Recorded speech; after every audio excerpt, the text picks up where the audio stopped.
আজকে আমরা দেখাচ্ছি যে পিসিএল ব্রেস কি করে বানানো যায় নর্মাল নি ব্রেস থেকে। এটা দেখা যাচ্ছে তো।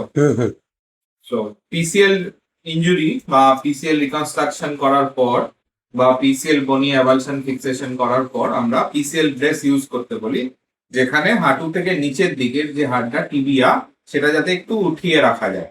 তো সিম্পলি আমরা কিছু কটন প্যাড ইউজ করতে পারি বা গামজি রোল ফোল্ড করেও ইউজ করা যায়।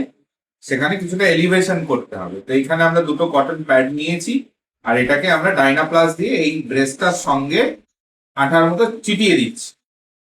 এটাকে দুটো জিনিস মাথায় রাখতে হবে, যেন এটা কিছু সফট মেটেরিয়াল দিয়ে ইউজ হয়, যাতে করে পেশেন্ট যখন পরে থাকে তার কমফোর্টেবল লাগে।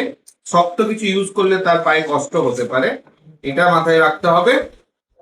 আর এটাকে সলিডলি ফিক্স করতে হবে, যাতে মুভমেন্ট হলেও এটা খুলে না যায়। তাই খুব ভালো কোনো আঠালো জিনিস দিয়ে ফিক্স করতে, ভেরি ইজি। এটা সিম্পল ভাবে ইউজ করা যায়, এটার জন্য খুব কস্টলি ব্রেস কেনার কিছু ব্যাপার নেই। নর্মাল নি ব্রেসের মধ্যে এবার দেখা যাচ্ছে যে এটা কিছুটা উঁচু হয়ে গেছে। তো আমরা হাত পড়লে এখানে এখানে নি জয়েন্টটা থাকবে আর এখান থেকে টিবিয়ার হাড়টা থাকবে। তাহলে এই যে এলিভেশনটা, এটা টিবিয়ার হাড়টাকে কিছুটা উপর দিকে ঠেলে রাখে। তো এইভাবে আমরা পিসিএল ব্রেস ইজিলি ইউজ করতে পারি বানিয়ে নিজেরাই। Thank you.